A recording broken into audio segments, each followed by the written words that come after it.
आखिर किस श्राप के कारण धृतराष्ट्र जन्मे थे अंधे? जानिए धृतराष्ट्र के जीवन से जुड़े कुछ खास रहस्य।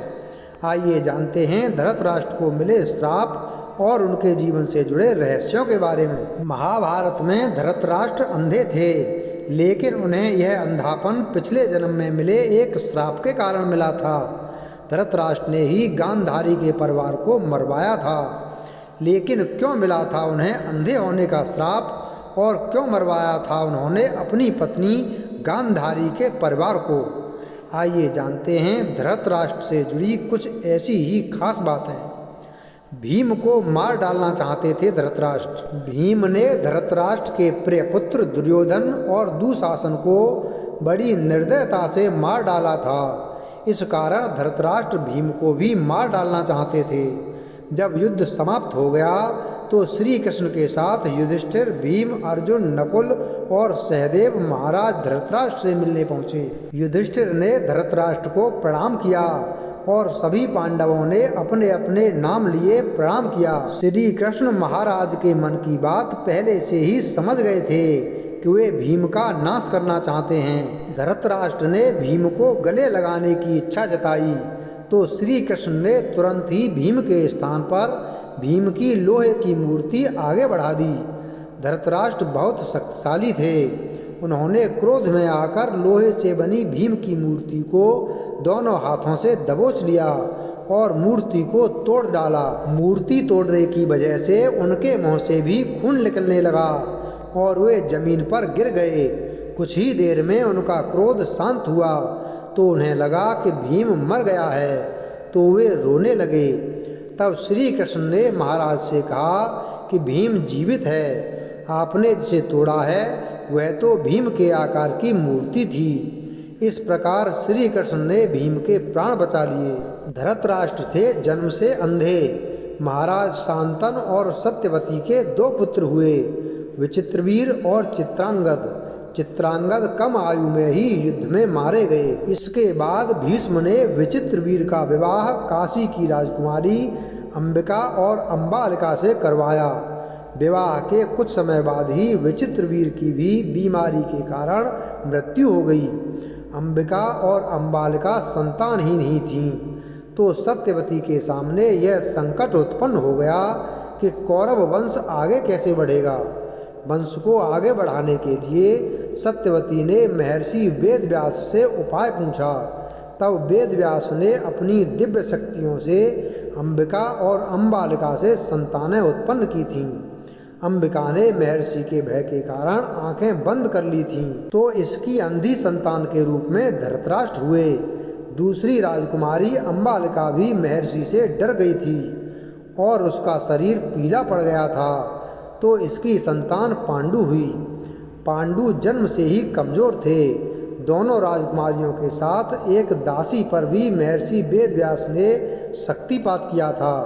उस दासी से संतान के रूप में महात्मा विदुर उत्पन्न हुए थे। एक श्राप के कारण धृतराष्ट्र जन्मे थे अंधे। धृतराष्ट्र अपने पिछले जन्म में एक बहुत दुष्ट राजा था। एक दिन उसने देखा कि नदी में एक हंस अपने बच्चों के साथ आराम से विचरण कर रहा है। उसने आदेश दिया कि उस हंस की आंख फोड़ दी जाए और उसके बच्चों को मार दिया जाए। इसी वजह से अगले जन्म में वह अंधा पैदा हुआ और उसके पुत्र भी उसी तरह मृत्यु को प्राप्त हुए जैसे उस हंस के। अंधे होने के कारण धृतराष्ट्र से पहले पांडु बने थे राजा। धृतराष्ट्र, पांडु और विदुर के पालन पोषण का भार भीष्म के ऊपर था। तीनों पुत्र बड़े हुए तो उन्हें विद्या अर्जित करने भेजा गया। धृतराष्ट्र बल विद्या में श्रेष्ठ हुए, पांडु धनुर्विद्या में और विदुर धर्म और नीति में पारंगत हो गए। तीनों पुत्र युवा हुए तो बड़े पुत्र धृतराष्ट्र को नहीं बल्कि पांडु को राजा बनाया गया, क्योंकि धृतराष्ट्र अंधे थे और विदुर दासी पुत्र थे। पांडु की मृत्यु के बाद धृतराष्ट्र को राजा बनाया गया। धृतराष्ट्र नहीं चाहते थे कि उनके बाद युधिष्ठिर राजा बने, बल्कि वे चाहते थे कि उनका पुत्र दुर्योधन राजा बने। इसी कारण वे लगातार पांडव पुत्रों की उपेक्षा करते रहे। गांधार की राजकुमारी से विवाह। भीष्म ने धृतराष्ट्र का विवाह गांधार की राजकुमारी गांधारी से करवाया था। विवाह से पूर्व गांधारी को ये बात मालूम नहीं थी कि धृतराष्ट्र अंधे हैं। जब गांधारी को ये बात मालूम हुई तो उसने भी अपनी आंखों पर पट्टी बांध ली। अब पति और पत्नी दोनों अंधे के समान हो गए थे। धृतराष्ट्र और गांधारी के 100 पुत्र और 1 पुत्री थी। दुर्योधन सबसे बड़ा और सबसे प्रिय पुत्र था। दुर्योधन के प्रति धृतराष्ट्र को अत्यधिक मोह था। इसी मोह के कारण दुर्योधन के गलत कार्यों पर भी वे मौन रहे। दुर्योधन की गलत इच्छाओं को पूरा करने के लिए भी हमेशा तैयार रहते थे। यही मोह पूरे वंश के नाश का कारण बना। धृतराष्ट्र ने मरवाया था गांधारी के परिवार को। धृतराष्ट्र का विवाह गांधार देश की गांधारी के साथ हुआ था।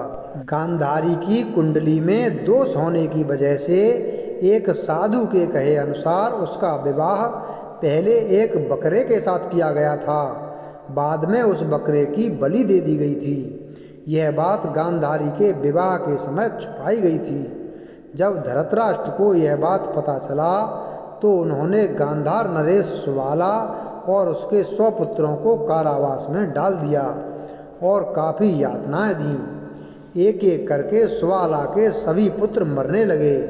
उन्हें खाने के लिए सिर्फ मुट्ठी भर चावल दिए जाते थे।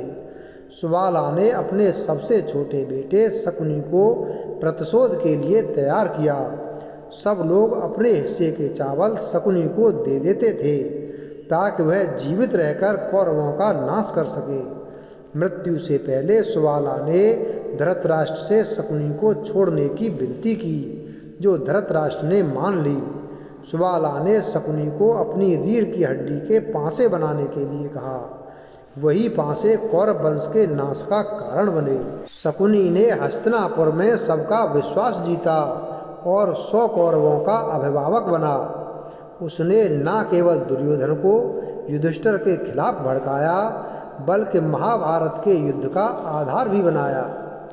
और धृतराष्ट्र चले गए वन में। युद्ध के बाद धृतराष्ट्र और गांधारी पांडवों के साथ एक ही महल में रहने लगे थे। भीम अक्सर धृतराष्ट्र से ऐसी बातें करते थे जो कि उन्हें पसंद नहीं थीं। भीम के ऐसे व्यवहार से धृतराष्ट्र बहुत दुखी रहने लगे थे। वे धीरे धीरे 2 दिन या 4 दिन में एक बार भोजन करने लगे।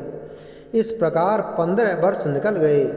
फिर एक दिन धृतराष्ट्र के मन में वैराग्य का भाव जाग गया और वे गांधारी के साथ वन में चले गए। वीडियो अगर पसंद आया हो तो वीडियो को लाइक करें, चैनल को सब्सक्राइब करें और बेल आइकन प्रेस करें। धन्यवाद।